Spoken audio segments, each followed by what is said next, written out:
Leviticus chapter 5.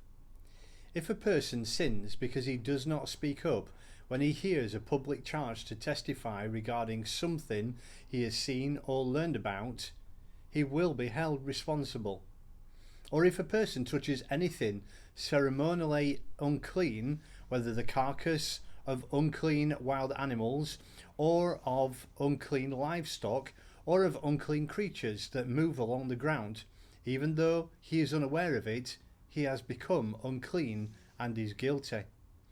Or if he touches human uncleanness, anything that would make him unclean, even though he is unaware of it, when he learns of it, he will be guilty.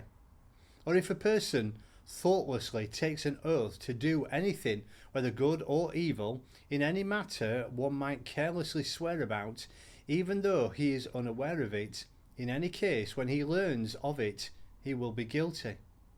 When anyone is guilty in any of these ways, he must confess in what way he has sinned, and, as a penalty for the sin he has committed, he must bring to the Lord a female lamb or goat from the flock as a sin offering, and the priest shall make atonement for him for his sin.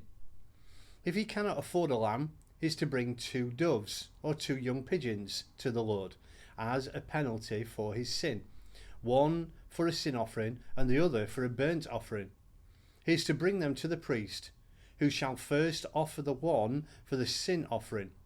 He is to wring its head from its neck, not severing it completely, and is to sprinkle some of the blood of the sin offering against the side of the altar.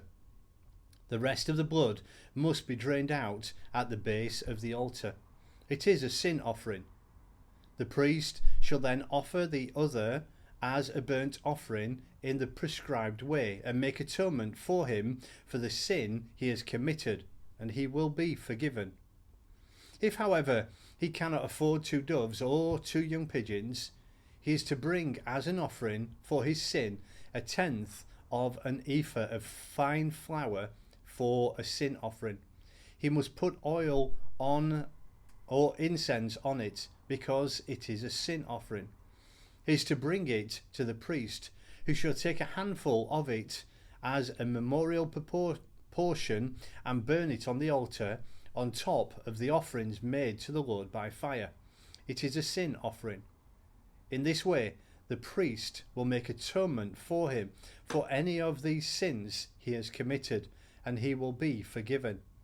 The rest of the offering will belong to the priests, as in the case of the grain offering.